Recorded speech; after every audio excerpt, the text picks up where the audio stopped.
2011 4வது MCQ பாருங்க பிள்ளையா.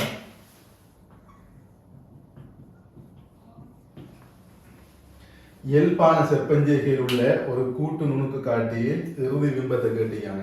அப்ப இயல்பான செப்பஞ்செய்கையில நம்ம எளிய நுணுக்கு காட்டில இறுதி பிம்பம் தெளிவு பார்வை இழுவித்துரத்துல தோன்றும். அதே போல கூட்டு நுணுக்கு காட்டில இறுதி பிம்பமும் தெளிவு பார்வை இழுவித்துரத்துல தோன்றும். தொலைக்காட்டில இயல்பான செப்பஞ்செய்கையில இறுதி பிம்பம் முடிவில தோன்றும். இது நமக்கு முடிவில தோன்றும், இது நமக்கு தெரியும். அப்ப எளிய நுணுக்கு காட்டிக்கும் கூட்டு நுணுக்கு காட்டிக்கும் இறுதி பிம்பம் தெளிவு பார்வை இழுவித்துரத்திலேக்கும், ஆனா தொலைக்காட்டிக்கு மட்டும் இறுதி பிம்பம் முடிவிலேக்கும் இயல்பான செப்பஞ்செய்கைக்கு. அப்ப நமக்கு இறுதி பிம்பம் முடிவில் கூட்டு நுணுக்கு காட்டிக்கு இறுதி பிம்பம் தொழிற்பார்வை இழுத்துறதுல தோன்றுறதுனால நம்ம தெரியும். இதுல பார்வை, இதுல பொருள் வில்லை இருக்கும், இங்க பார்வை துண்டு இருக்கும். இதுல பொருள் வில்லை பார்வை துண்டு பொருள் இங்க இருக்குன்னு சொன்னா இந்த பொருளால் உருவாகிற மெய்பிம்பம் இது பொருள் வில்லை, இது பொருள் வில்லை, பொருள் வில்லை ஆப்ஜெக்டிவ் லென்ஸ், இது பார்வை துண்டு ஐபீஸ். சரியா? அப்ப இதான் ஆப்ஜெக்ட் பொருள். இதால் இதுல மெய்பிம்பம் இங்க உருவாகும். அப்ப தலைகீழானது இங்க உருவாகும். இந்த மெய்பிம்பம் இவர குவிய தூரத்துக்குள்ள இருக்கிறதுனால இதால நமக்கு என்ன உருவாகும் அப்படின்னா இதுல மாயபிம்பம் இங்க உருவாகும். ஆகவே இறுதி பிம்பம் ஒரு பெருத்ததாகவும் தலைகீழானதாகவும் மாயமாகவும் இருக்கு. வளைஞ்ச பிள்ளையார் நம்ம கண்ணை நம்ம இங்க வச்சு பார்த்தோம்னா அப்ப இங்க தரப்பட்ட இயல்புகளை பார்ப்போம் இல்லையா, மாயமானது தலைகீழா. நாம இதுல இயல்புகள் இது உருப்பெருத்திருக்கும், உருப்பெருத்தது தலைகீழ். இந்த தூரம் கேபிட்டல் டி ஆக இருக்கும். தெளிவு பார்வையின் இழிவு தூரத்தில் தோன்றும். தலைகீழ் மாயமானது. அப்ப உருப்பெருத்தது தலைகீழானது மாயமானது. மூலாவது ஆன்சரை பார்ப்போம். மாயமானது தலைகீழானது பொருளிலும் பார்க்க பெரியது. மூலாவது ஆன்சர் சரி. ரெண்டாவது ஆன்சர் பார்ப்போம். மாயமானது நிமிர்ந்தது இல்லை, மெய்யானது இல்லை. நாலாவது ஆன்சர் மூணாவது மெய், நாலாவது மெய், அஞ்சாவது மெய். அப்ப எதுவுமே இல்லை. ஆகவே உருப்பெருத்திருக்கும், தலைகீழாக இருக்கும், மாயமாக இருக்கும். ஆகவே மூலாவது ஆன்சர். இதை சும்மா டெஸ்ட் பண்ணலாம், பேசிக் தியரி. அடுத்த கேள்விக்கு போவோம்.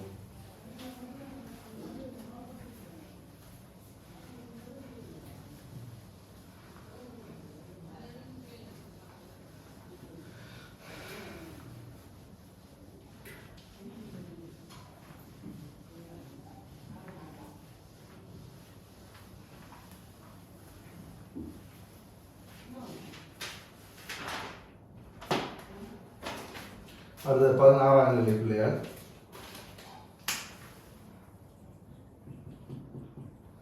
16வது MCQ 2011.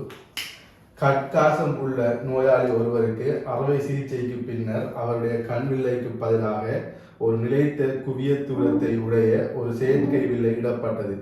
பின்னர் அவருடைய பார்வை 10 மீட்டர் தூரத்தில் உள்ள பொருட்களை பார்ப்பதற்கு மிக சிறந்தது என காணப்பட்டது.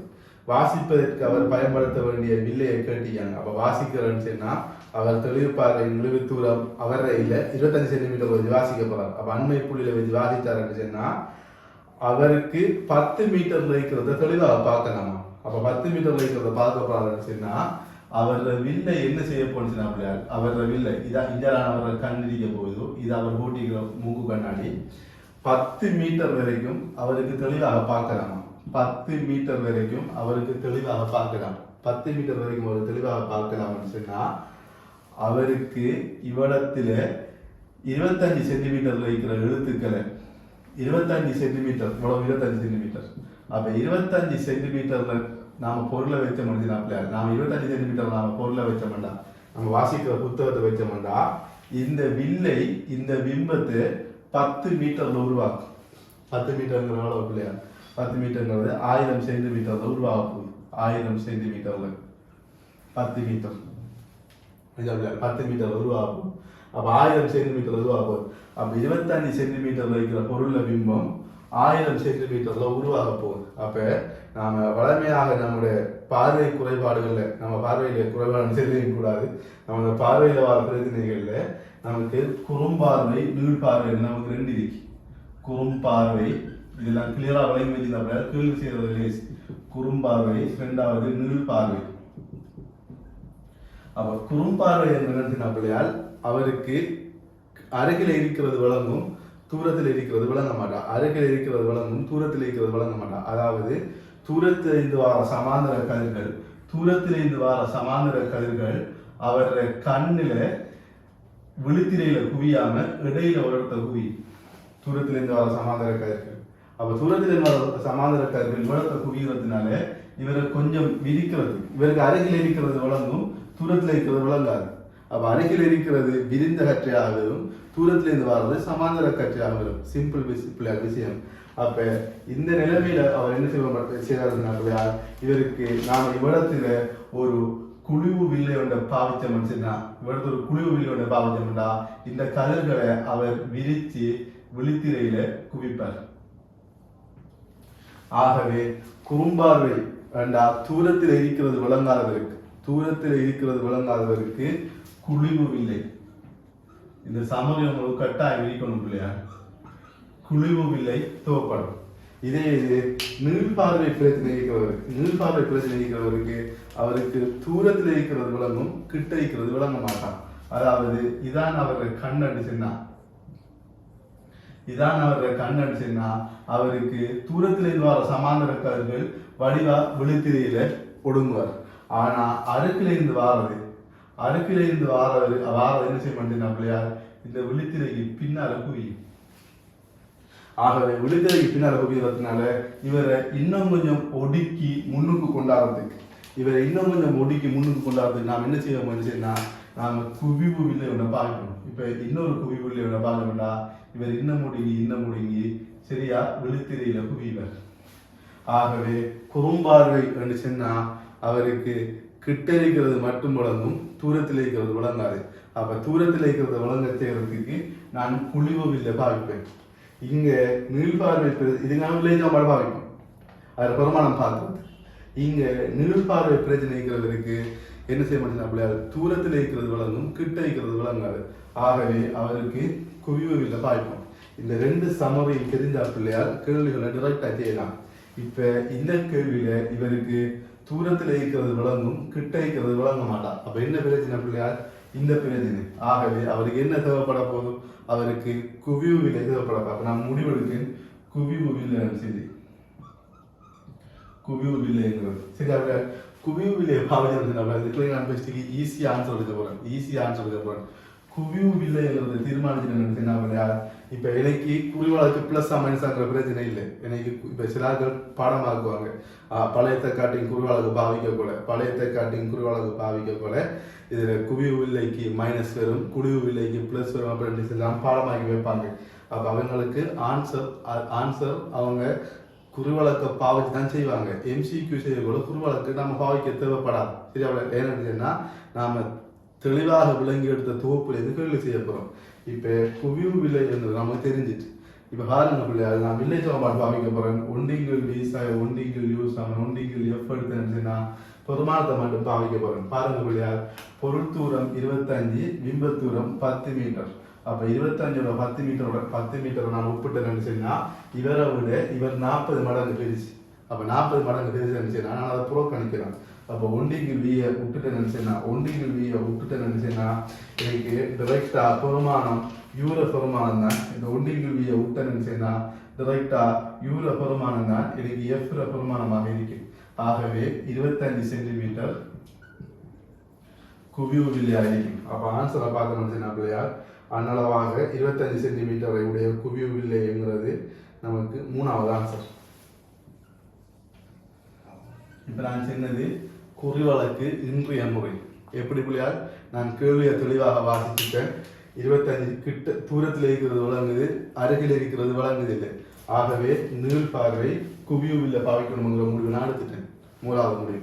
2வது முடிவு வில்லை சமன்பாட்டில் ஒண்டிங்கில் விங்கிறது நான் புறக்கணிக்கேன். ஒண்டிங்கில் 25 ரூபா புறக்குள்ள ஒண்டிங்கில் 1000ங்கிறது 0. ஆகவே அந்த அன்னளவாக சொல்லாங்க, இதுதான் பாவச்சிக்காங்க விடையில. அன்னளவா திருத்தமானது இல்லை, திருத்தமானது நான் போட்டு பிறகு காணணும்.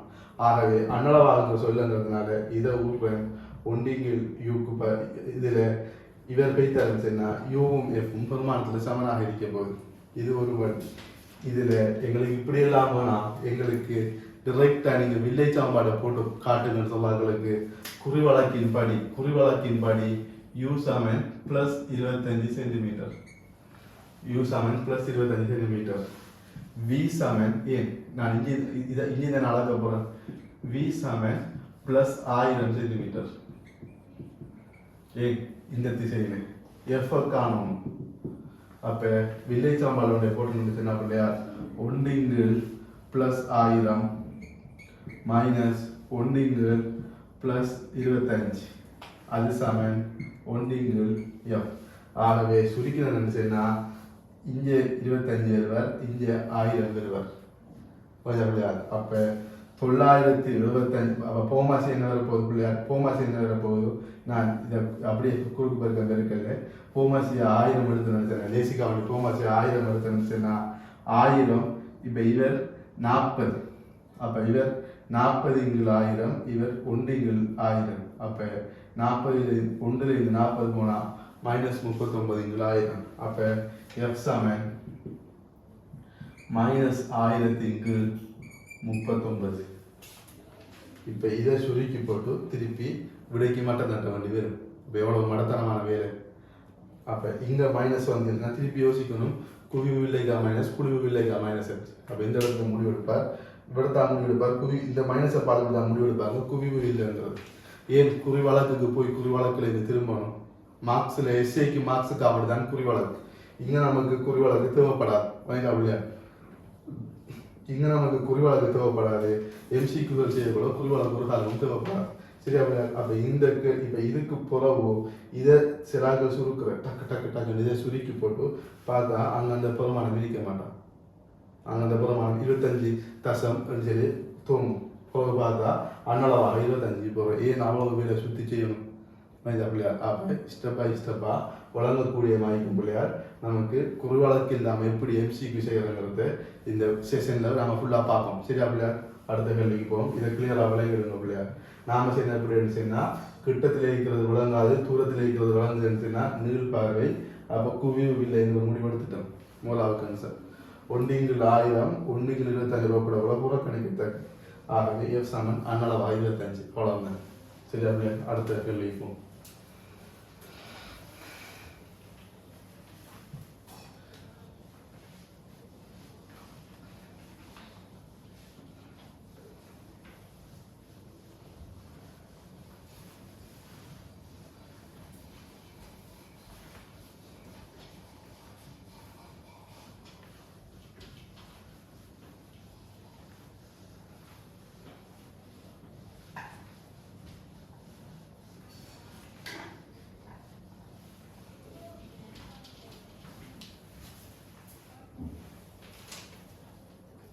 பதினெட்டாங்களையே பாருங்க பிள்ளையார்.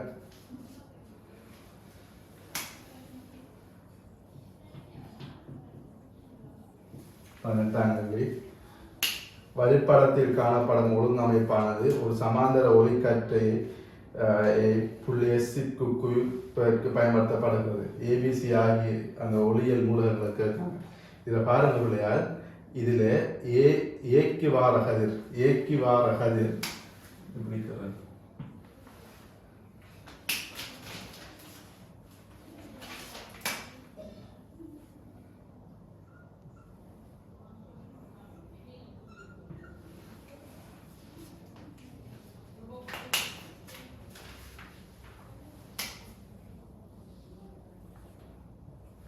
பாருங்க பிள்ளையார், ஏயில இவ்வளவு ஏ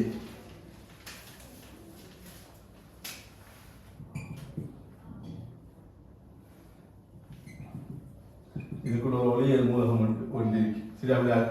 ஏயில வார கதிர்கள் என்ன செய்யுங்கிறான் பிள்ளையார், தலைகளாகுது. பாருங்க, கருப்பு மேலுக்கு வந்து சிவப்பு கீழுக்கு வந்தது, திரும்ப கூட சிவப்பு மேலுக்கு கருப்பு கீழுக்காக மாறுது. ஆகவே அவற்றை வந்து 180 பாகையால் திரும்புது. அப்ப வந்த கதிர்கள் வந்து தலைகீழாக்கப்படுது.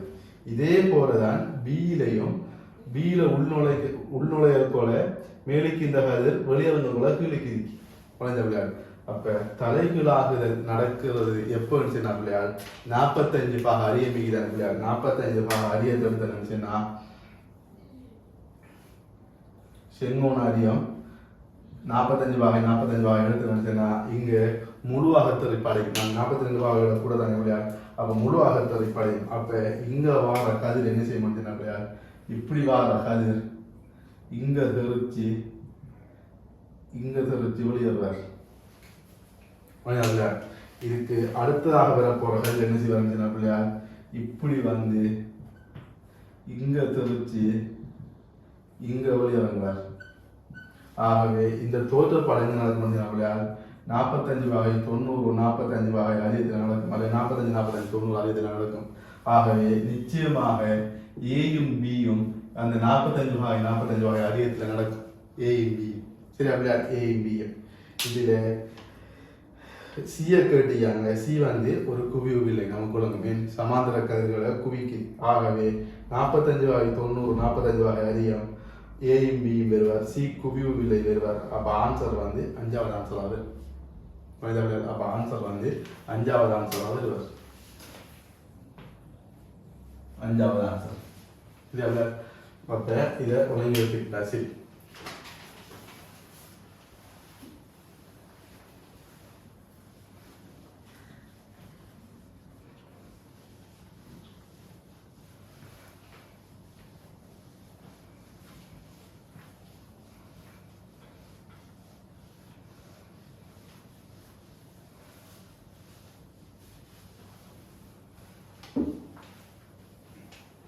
ஜெயதாங்களே பாருங்க பிள்ளையார்,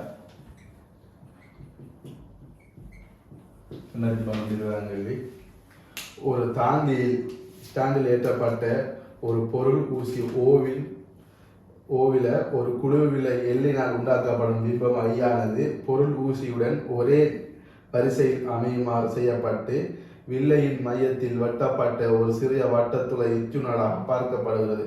பின்வரும் பிம்பங்களில் எது பொருள் ஊசி ஓவினதும் பிம்பம் ஐயினதும் காட்சியை சரியாக காட்டுகிறது. இந்த கிளர் அவலங்கணும் பிள்ளையார். மேலுக்கு இருக்கிற பெரிய வட்டம் இல்லை பிள்ளையார், இதான் வில்லு, ஒரு குழிவு வில்லு சரியா பிள்ளையார். இப்படி ஒரு ஊசியை வச்சிருக்காங்க சரியா பிள்ளையார். இப்ப இதுல இப்படி ஒரு ஊசி ஒன்றை வச்சிருக்காங்க. இந்த படத்துல காட்டப்பட்டிருக்கிறப்பல ஒரு ஊசி ஒன்றை வச்சிருக்காங்க. இந்த ஊசியில ஊசியை வில்லையார பார்க்காங்க. அதே நேரம் ஒரு துவாரம் ஒன்று விடப்பட்டிருக்கு. துவாரம் உள்ளப்பட்டிருக்கு சரிங்களா. இப்ப இந்த துவாரத்துக்குள்ளால இப்ப வில்லுங்கிறது கூட நான் வில்லு, இது வில்லு, இந்த நான் நிலற்றிருக்கிற ஏரியா அவ்வளவும் வில்லு அப்படியா. இந்த துவாரம் வந்து உண்மையான பொருளை காட்ட போகுது. அப்ப நாம என்னத்தை பார்க்கணும்னு சொன்னா, துவாரத்துக்குள்ளால உண்மையான பொருளும் வில்லைக்குள்ளால பிம்பமும் வழங்கணும். ஒரு குழிவு வில்லைக்கு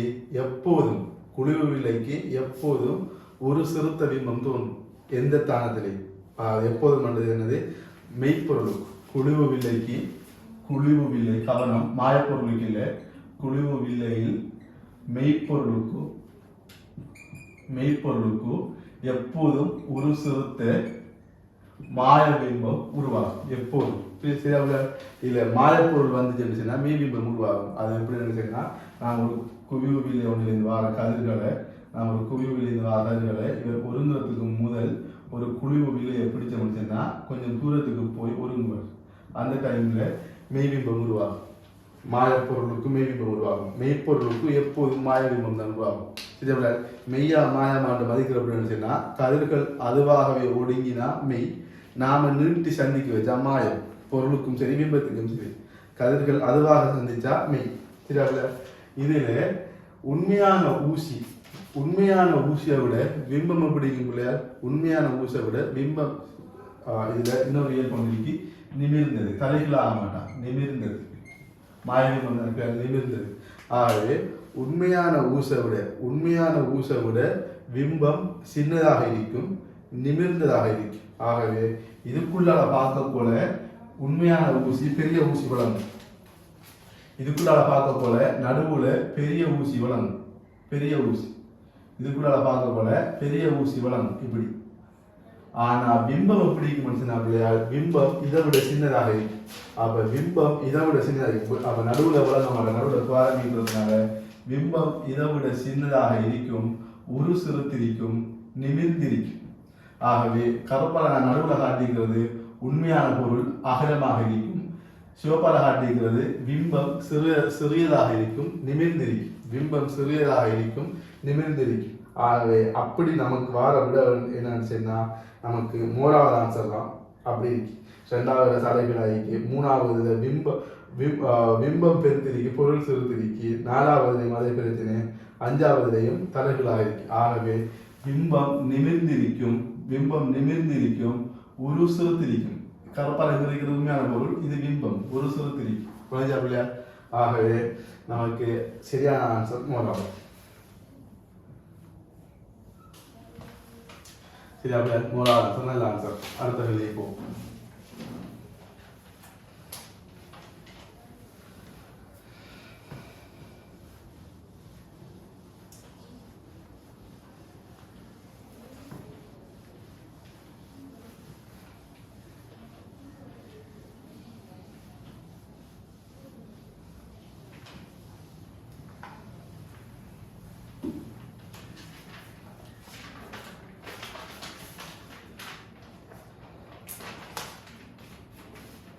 இருபத்தி ஓராம் நிலையை பாருங்க பிள்ளையா.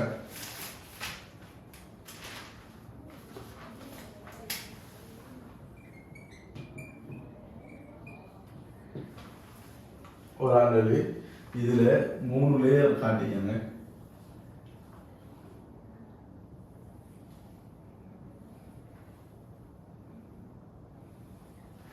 இதுல முருகு சுட்டிகள் N1, N2, N3. இதுல 2 கதிர் வருது. அப்ப இந்த ஏபி என்ற கதிர் வருது, ஏபி என்ற கதிர் வருது. கொஞ்சம் இஞ்சால அது வழியிறங்குது, இதுக்கு சமாந்தரமாக சிடி. சரியா? அப்ப N1, N2, N3 கீழே N4. பாருங்க பிள்ளையால் ஒரு நிற ஒளிக்கதிர் காட்டப்பட்டவாறு N1, N2, N3, N4 எனும் முருகு சுட்டிகளுடைய ஊடுகாட்டும் பிளாத்திக்கின் 4 படைகளினூடாக சேர்க்கிறது. வெளிப்பாடு கதிர் சிடி ஆனது படுகதிர் ஏபிக்கு சமாந்தரம். அப்ப இந்த கதிர் இதுக்கு சமாந்தரம் சொன்னா என்ன தொடர்பு சொல்லி கேட்காங்க. நமக்கு சினலின் விதி தெரியும் பிள்ளையால். சினலின் விதி என்ன செய்திருந்தா பிள்ளையால், நம்ம இவ்வளவு ஒரு செவ்வனக்கு நம்ம பி இவ்வளவு ஒரு செவ்வனக்கு நம்ம சொன்னா சரி பிள்ளையால் இந்த கோணம் I1 இருக்கு. சரி பிள்ளையால் இப்ப இதுக்குள்ள இந்த கோணம் R1. அதே போல ஒவ்வொரு கட்டத்திலையும் இது முறிவு நடக்கக்கூட அந்தந்த ஊடகத்தில் இருக்கிற கோணம், செவ்வனோட அமைக்கிற கோணம் தர அந்தந்த ஊடகத்தில் இருக்கிற முறிவு சுட்டிகள் அதில் பெருக்கம் சமனாக இருக்கும். இப்போ இவ்விடத்துல வெளியேறங்க பிள்ளையால் இந்த கதிர் இந்தியாவில் எண்ணியாவது இருக்கட்டும், இந்தியாவில் நான் R3 சொல்லி இருக்கேன், இவ்விடத்துல இவரை வெளிப்பறத்தினால I4 சொல்லி இருக்கேன். இப்போ என்ன சொன்னாங்க பிள்ளையால், இந்த ரெண்டு கதிரும் சமாந்திரம் பண்ணிச்சுன்னா I1ம் I4ம் சமாந்திரம். சரி அப்படியா? I1ம் I4ம் பருமன்கள் சமனாக இருக்கும். அப்ப நமக்கு இந்த ஊடகங்கள்ல கோணங்கள் தெரியாது, கோணங்கள் தெரியாது. நம்ம தெரிஞ்சது 2 விஷயம், இந்த கோணம் மட்டும் தெரியும். சரி அப்படியா? அப்ப இது ரெண்டும் இது கதிர்கள் சமாந்திரம் பண்றதுனால I1 சமன் I4. ஆகவே சினேல விதிப்படி பார்த்தோம்னா N1 sin I Saman I1 Saman N4 sin I4. ஆகவே sin I1 sin I4 சமன்ங்கிறதுனால N1 சமன் N4. இதுல இந்த வார கதிர் செவ்வன நோக்கி முடியுமா செவ்வன விலத்தி முடியுமான்னு நமக்கு தெரியாது. இந்த வார கதிர் செவ்வன நோக்கி முடியுமா செவ்வன விலத்தி முடியுமான்னு நமக்கு தெரியாது. நான் இதை நிரூபிக்க பிள்ளையால் பேசிக்கா நம்ம படிக்கக்கூடிய நம்ம என்ன படிப்போம்னு சொன்னால் இந்த 2 வார கதிரும் வெளிப்பாடு கதிரும் சமாந்தரமாக இருந்தா அல்லது இந்த எந்த ஊடகத்துல இந்த கதிர் ஆரம்பிச்சுச்சோ அதே ஊடகத்துல திருப்பி மீண்டும் பெறப்போல ஆரம்ப கதிருக்கு இந்த கதிர் சமாந்தரம் படிச்சுப்போம். ஆனால் ஒரு நிபந்தனை உண்டு. அது என்ன நிபந்தனை சொன்னா இவரும் சமாந்தரம் வைக்கணும் அல்லது இந்த 2 செவ்வனும் சமாந்தரம் வைக்கணும். இந்த 2 செவ்வனும் சமாந்தரமாக இருந்தால் மட்டும்தான் இந்த கதிரும் சமாந்தரமாக இருக்கும். இல்லாட்டி நாம அரியத்தில் ஒளிமுறை பார்க்கணும். அப்போ அரியத்தில் ஒளிமுறை பார்க்க போல இப்படி வார கதிர் இப்படி முறிஞ்சு இப்படி வெளியிறங்குது. இந்த ஊடகம் தான் இந்த ஊடகம், இது வேற ஊடகம். அப்ப இந்த கதிர் சமாந்திரம் வைக்கணும் இல்லையா? இந்த கதிர் சமாந்திரம் இல்லை. என்ன காரணம் சொன்னா இவைய ரெண்டு பேரும் சமாந்திரம் இல்லை. இந்த வரை மேற்பரப்பு, இந்த முறிவு மேற்பரப்பு சமாந்திரம் இல்லை. அல்லது இவரது வரையப்பற செவ்வனும் சமாந்திரம் இல்லை. இந்த ரெண்டு செவ்வனும் சமாந்திரமாக இருந்தால் மட்டும்தான் ஆரம்ப கதிர் இறுதி கதிருக்கு சமாந்திரமாയിരിக்கும். இங்க இந்த கதிரும் இந்த மேற்பரப்பும் சமாந்திரம்ங்கிறதுனால இவைய ரெண்டு பேரும் சமாந்திரம்ங்கிறதுனால இது ரெண்டும் ஒரே முடிவு சுட்டி ஆயிக்கும். N1 = N4. அதை தவிர இங்க நமக்கு வளர்ந்த முடிவு முடிக்கிறார், கூட குறைய கதைக்கிறார். ஏன்னா செவன் நோக்கி முடிஞ்சு அவிழ்த்து முடிஞ்சு நமக்கு தெரியாத பிள்ளையார். ஆகவே மிக தெளிவாக இருக்கிற ஆன்சர் N1 = N4ங்கிறது 4வது ஆன்சர். நமக்கு ஒரு எதுவுமே இல்லையா, நோக்கி முடியுமா விழுத்தி முடியுமா அந்த கதையை கதைக்கிறார். ஆகவே மிக தெளிவான ஆன்சர் 4வது ஆன்சர். சரி, அவ்வளோ. அப்போ நமக்கு சாதாரணமாக கைகளை தெரியும், நமக்கு ஊடகத்தை நோக்கி முறிஞ்சு ஊடகத்து ஒளியல் ஐதான ஊடகத்திலிருந்து ஒளியல் அடர்ந்த ஊடகத்துக்கு வந்து சென்றுன்னா செவனை நோக்கி முடியும், மாறி வந்து சென்றுன்னா செவனை விலத்தி முடியும். ஆனால் இங்கே நமக்கு படம் காட்டியிருந்தாலாவது, இங்கே இந்த வாரகதிர் இடையில என்ன நடக்குதுன்றதை காட்டியிருந்தாலாவது நாம் செல்லலாம். செவ்வனை நோக்கி முடியுமா செவ்வனை விலத்தி முடியுமாங்கிறத வச்சு நாம் ஊடகங்களை முறிவு சுட்டியை ஒப்பிடலாம். ஆனால் இது ரெண்டு N1 N4 சமனங்கிறது தவிர நமக்கு வருந்த முடிவும் செய்யலாது இல்லையா? தொடங்கி எடுத்துக் கொள்ளுங்க. 4வது ஆன்சர் N1 = N4.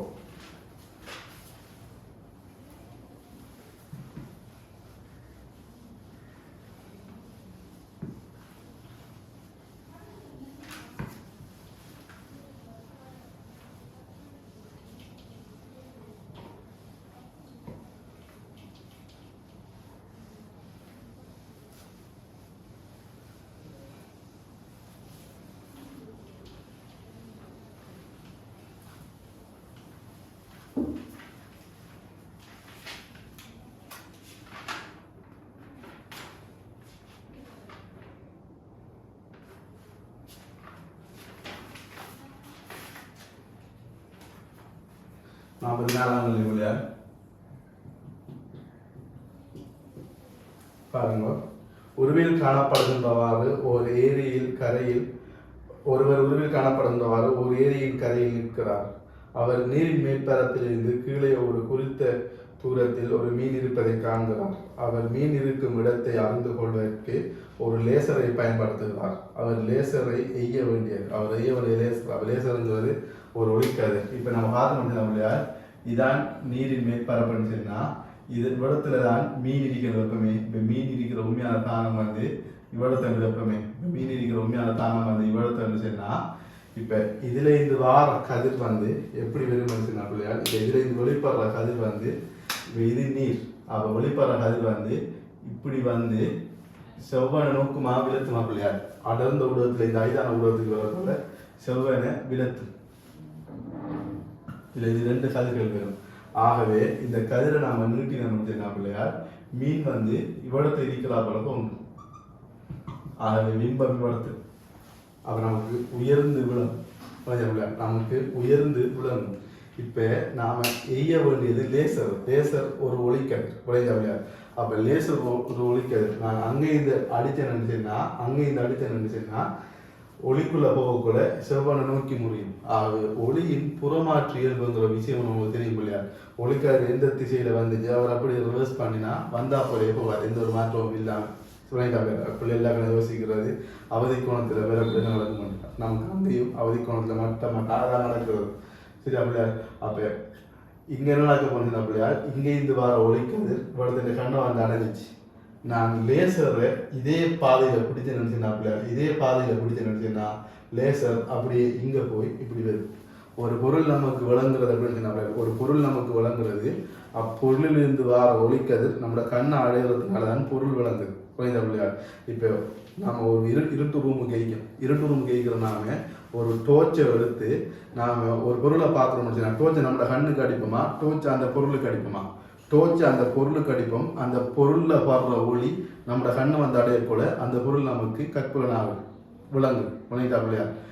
அல்லாத பட்சத்தில் நம்ம கண்ணுக்கும் அந்த பொருளுக்கும் இடையில ஏன்னா நான் இந்த புத்தகத்தை பாஸ்டர் நினைச்சுன்னா இதுக்கு பின்னிக்கிற மார்க்கிறவங்கள பார்க்க முடியுமா? மார்க்கிறவங்கள பார்க்க முடியாது. என்ன காரணம் சொன்னா இந்த புத்தகம் ஒரு ஒளிபுகா பொருள். அப்போ ஒளிபுகா பொருள்ங்கிறதுனால இந்த பொருள்ல இருந்து வார மார்க்கர்ல இருந்து வார ஒளி வந்து உங்களோட கண்ணை அடைய மாட்டான். அப்போ மார்க்கர்ல இருந்து வார ஒளி வந்து உங்களோட கண்ணை அடையாட்டி இந்த மார்க்கர் உங்களுக்கு விளங்க மாட்டான்.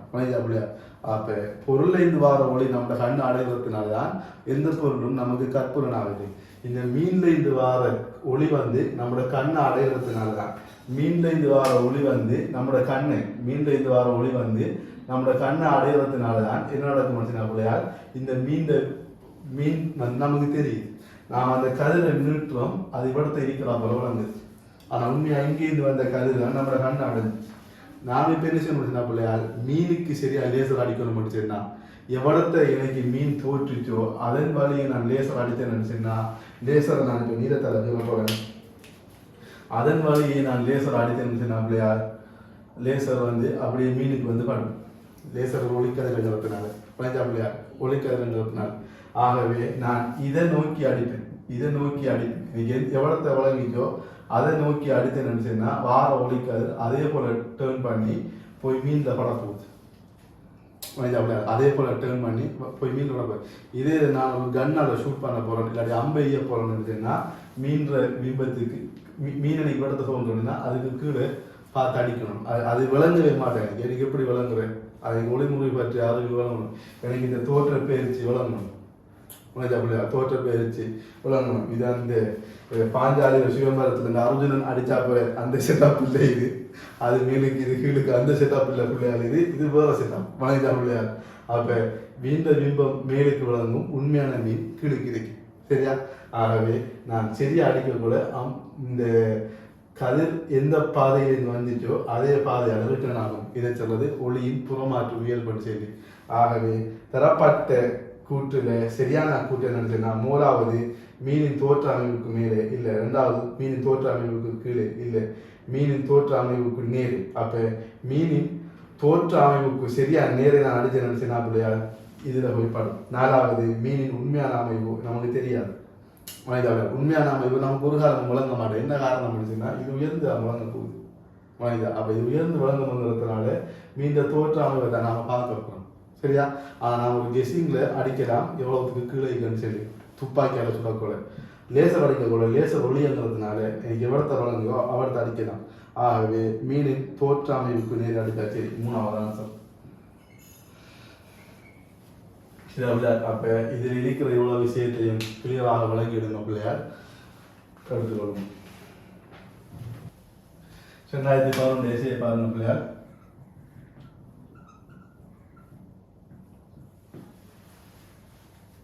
கமராவில் பயன்படுத்தப்படும் ஜூம் வில்லை ஒழுங்கமைப்பு ஒரு ஒன்றில் காணப்படுகிறது. அது மாறும் தூரம் சிமோல் டியினால் வேறாக்கப்பட்ட குவிய தூரம் F1 உடைய ஒரு குவிவு வில்லையையும் குவிய தூரம் F2 உடைய ஒரு குழிவு வில்லையையும் கொண்டுள்ளது.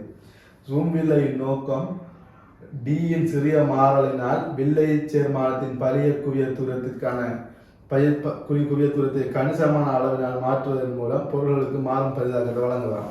டி அட்ஜஸ்ட் பண்ண போல பழுத குவிய தூரம் மாறப்போகுது. இப்ப இதுல படத்தை தருவோம் இல்லையா?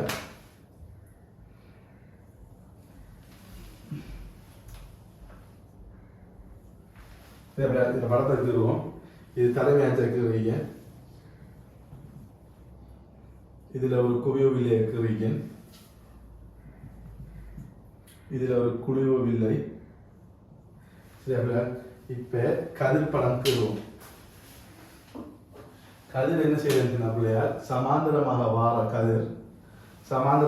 கதிர் இது குவியவில்லை F1 குவியத்துடன் F1ங்கிறதுனால இது உள்ளுக்கு ஆகுவார். குவியத்தை நோக்கி மூறிவார். இவர் இப்படி போயிருந்தாருன்னா இவடத்தை சந்திச்சிருப்பார். இது குழிவு வில்லை என்கிறதுனால இதை மாயப்பொருளாக கொண்டு இந்த கதிர் வந்து விரிஞ்சு இவடத்தை பிம்பத்தை உண்டாக்கு பிள்ளையார்.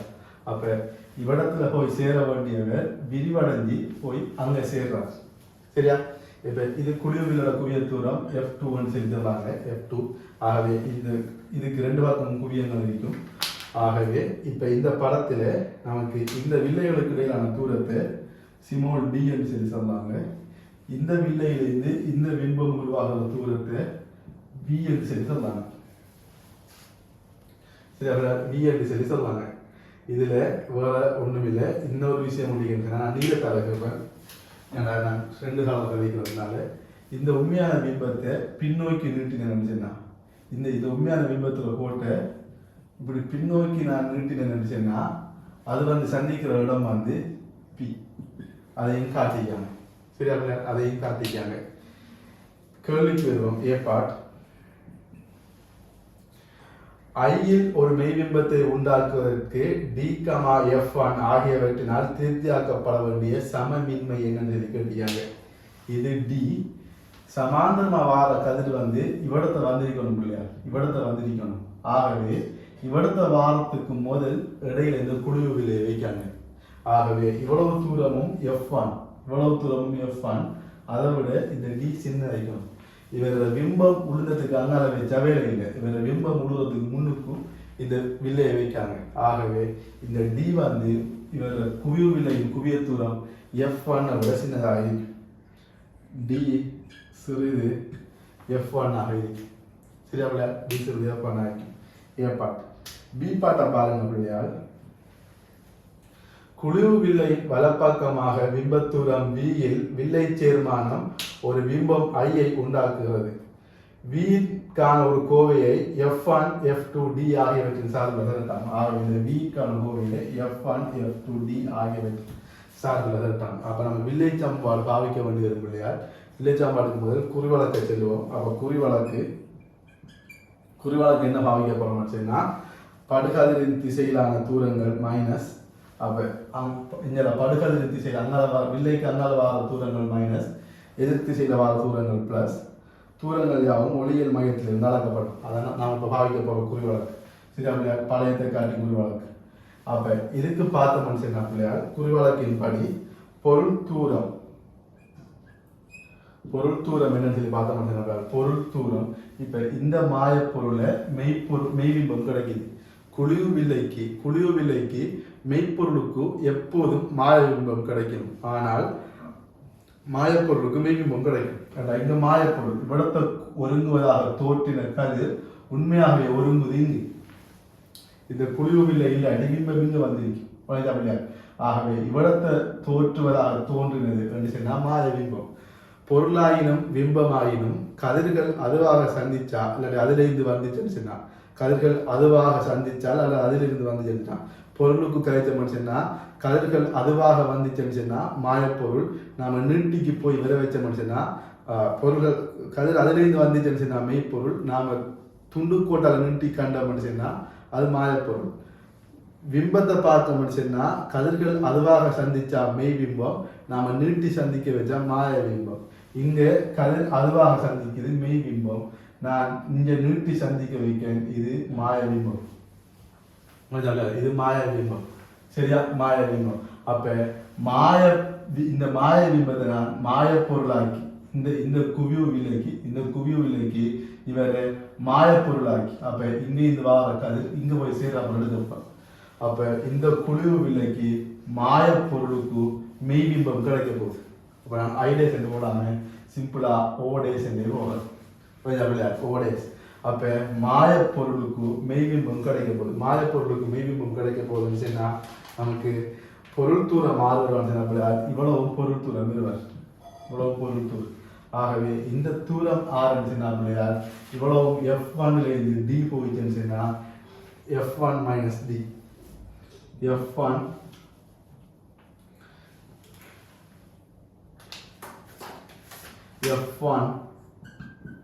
sin D. அப்ப இவ்வளவு F1 sin D என்று சொன்னா பிள்ளையால் குறிவழக்கின் படி பார்த்தோம்னு சொன்னா படுகதிரின் திசையில் இருக்கிறதுனால இவர் மைனஸ்.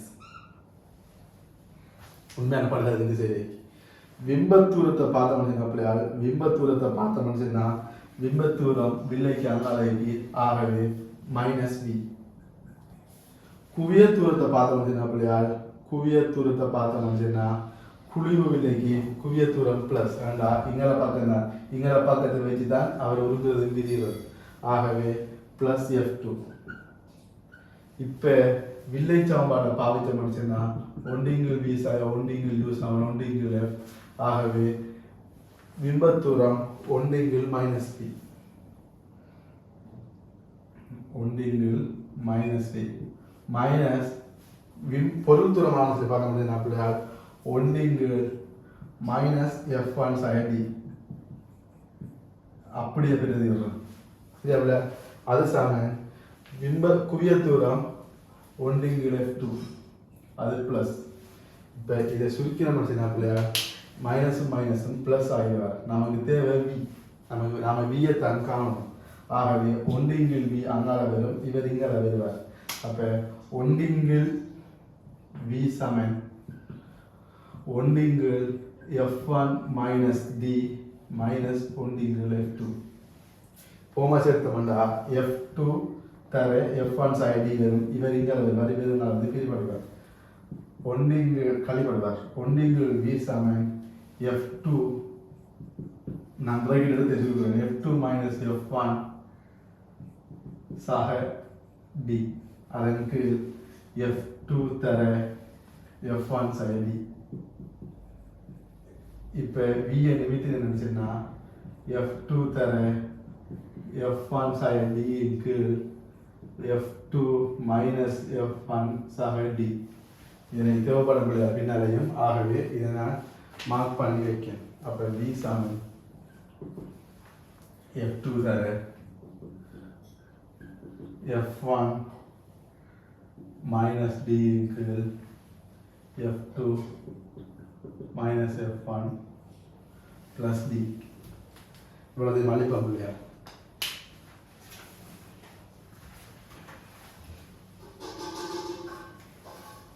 சும்மா வில்லேஜ் ஆமல் சும்மா நேரடியாக பாவிச்சிங்க இல்லையா? விளங்கி எடுத்துக்கொள்ளும்.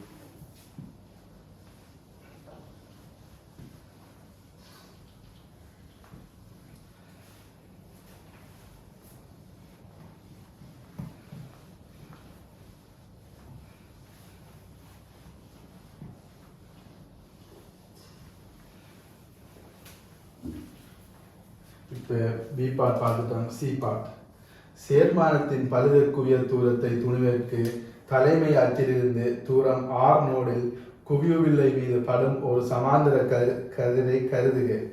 குவியவில்லையின் இக்கதிர் புகும்போது தலைமை அச்சிலிருந்து அதற்குள்ள தூரம் R ஆனது இதனால் தரப்படும் என காட்டலாம். அப்போ நமக்கு இந்த வார கதிர் என்ன இந்த கருத்தை கோடு நான் நியூட்ரல் அப்படியா? இந்த கருத்தை கோடு நான் நியூட்ரல். அப்போ அதில் இந்த தூரம் ஆறாம், இந்த தூரம் ஆறாம், இந்த தூரம் R நோடாம். அப்போ சி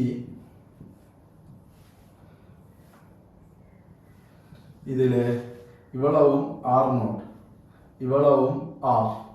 இந்த பெரிய தூரம் வந்து ஆரம்பிச்சு அப்படியா? இவரில் F1. இந்த பெரிய தூரம் வந்து F1. இந்த சின்ன தூரம் ஆரம்பிச்சு அப்படியா? நம்ம ஆரம்பத்தில் பார்த்த பொருள் தூரம் அது வந்து F1 மைனஸ் D ஆக இருக்குது. அப்போ நம்ம வீத சமனை பாவிச்சோம்னா வீத சமன்படி வீத சம முக்கோணிகள் என்பதால் விகித சம முக்கோணிகள் என்பதால் R நோட் இங்குள் அல்லது R இங்குள் R நோட் சமன் சின்னத்திங்கள் பிரிச்ச போடும். R இங்குள் R நோட் சமன் F1 sin D இங்குள் F1. ஆகவே இதை குறுக்கு பெருக்கம் பெருக்கணும். R சமன் R நோட் தர F1 minus D இன்கு F1 minus D இன்கு F. அப்போ R சமன் R நோட் தர F1 sin D இன்கு F1. ஆகவே இதை தன்னுவ சொல்லிக்காங்க. சியில் உண்டு. சரி அப்படியா? இப்போ சியில் செண்டுக்கு போவோம்.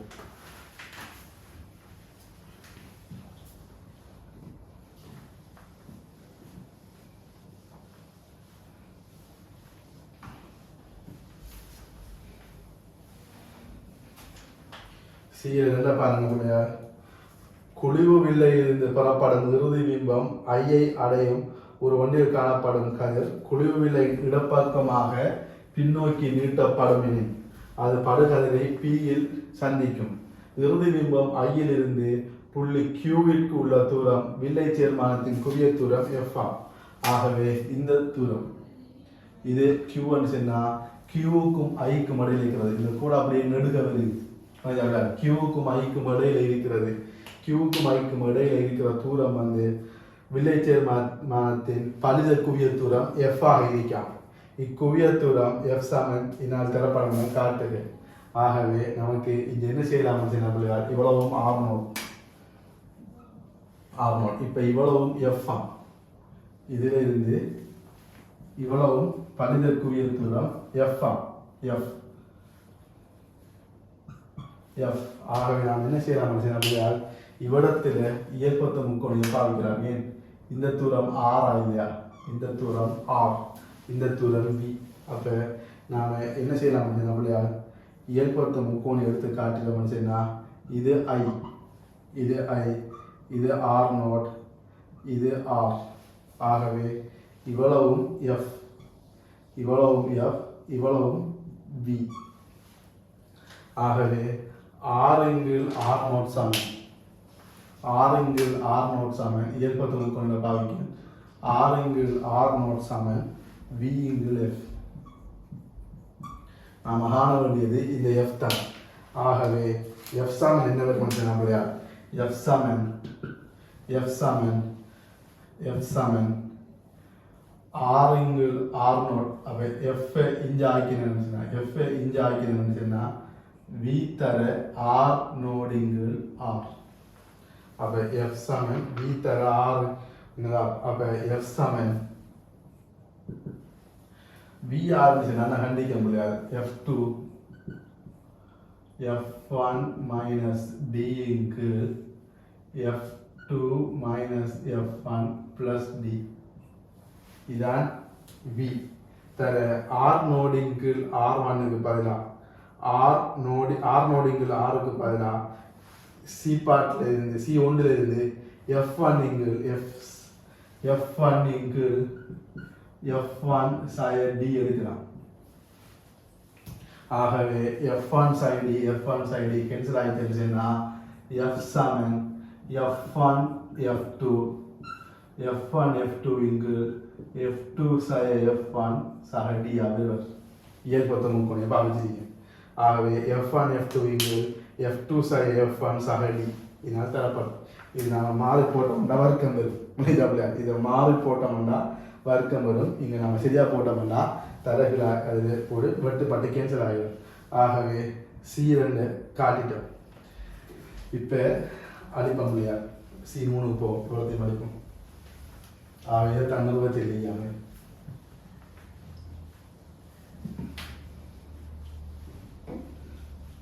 C3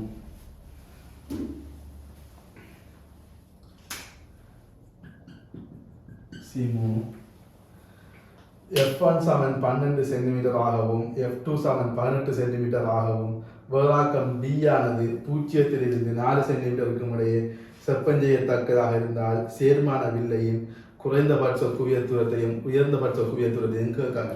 அப்போ D வந்து 0 to 4 இடையில மாறப்போகுது. இந்த பலித குவிய தூரத்தில் விளையாடு F1 F2 மாற மாட்டா, D மட்டும்தான் மாறப்போகுது.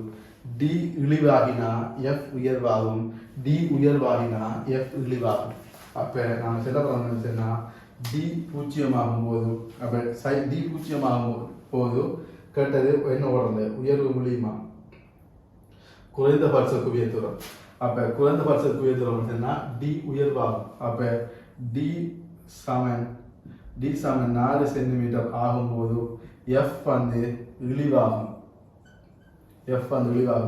அப்போ F மினிமம் சமன் அந்த சமன்பாட்டில் போட போகிறோம். F1 ஆரம்பிச்சுன்னா 12, F2 18. அப்போ 12 தர 18 கீழ் 18 சய 12 சக 4. இதான் F மினிமம். ஆகவே F மினிமம் ஆரம்பிச்சுன்னா இதில் நம்ம சுருக்க போகிறோம். இதில் 12 4 18 4 22 12 10. அப்போ 12 அதை இருக்க போகிறேன். 18 தர 12 அப்போ 21 தசம் 6 சென்டிமீட்டர். அப்போ 21.6 சென்டிமீட்டர் எஃப் மினிமம். திருப்பி எழுதணும் பிள்ளைங்க என்னன்னு சொன்னால் டி சமன் 0 டி சமன் 0 ஆக எஃப் உயர்வாகும். அப்போ எஃப் மேக்சிமத்தை காணப்படும். அப்போ ரெண்டு பரிமாணத்தை மாறி போட போகிறோம் இல்லையா? எஃப் மேக்சிமம் சமன் என்ன வரப்போகுதுன்னா 12 தர 18 கீழ் 18 சக 12 சக 0. ஏன் டி 0 ஆகுது. ஆகவே நான் 18 போயிட்டேன்னு சொன்னால் 6, அந்த 6ஐயும் 18ஐயும் வெட்டினா 3 12 3 36 சென்டிமீட்டர். அப்போ எஃப் மேக்சிமம் சமன் 36 சென்டிமீட்டர். அப்போ குவிய தூரம் 21.6 36 வரைக்கும் மாறும். 4வது பாட்டை பாருங்க பிள்ளையால். உமது பேறுகள் சூம் வில்லை நோக்கத்தை நியாயப்படுத்துகின்றனவா? அப்போ அதுக்கான காரணம் என்னன்னு சொல்லி கேட்டீங்க. டி 4 சென்டிமீட்டர்னால் மாற்றம் அடையும் போது குவிய தூரமானது 21.6 36 சென்டிமீட்டராக மாற்றம் அடையும். அது ரெண்டு வில்லையும் நாங்கள் இன்னொரு விஷயம் முடியாது. நமக்கு இந்த சமன்பாடு ஆரம்பிச்சுன்னா சேர்மான வில்லை, தொட்டு கொண்டிருக்கிற சேர்மான வில்லை முடியாது. ரெண்டு குவிய தூரமும் ஒரு ஆள் ப்ளஸ் ஒரு ஆள் மைனஸ் இருக்கிறதுனால கழிவடைந்து மேலுக்கு பெருக்கப்படும். நீங்கள் இதை 12 மணி சரி எடுத்து நீங்கள் ஒன்றுங்கள் எஃப் சமன் ஒன்றுங்கள் எஃப் ஒன் சமன் ஒன்றுங்கள் எஃப் 2 போட்டு பார்த்துருந்துச்சுன்னா இதே விட வரும். ஏன் தொட்டு கொண்டிருக்க போல 36 வருது. தூரத்தில் இருந்தால் இந்த சமன்பாடு வரும். அதுதான் இங்கே நிரூபிக்கணும். சரி அப்படியா? அப்போ நாம் என்ன செய்யலாம்னு சொன்னால் அப்படியா, நம்ம நோக்கம் அது நிறைவேறுது. டி 4 சென்டிமீட்டர் மாற்றம் அடையும் போது பரித குவிய தூரமானது 21.6 36 சென்டிமீட்டராக மாற்றம் அடையுது. ஆகவே நம்ம நோக்கத்தை அது நிறைவேற்று. சரியா இல்லையா? இது ஒரு வடிவான அழகாக தந்திரிக்காங்க 1 by 1 இதை முழுமையாக விளங்கி எடுத்துக்கொள்ளுங்க பிள்ளையார்.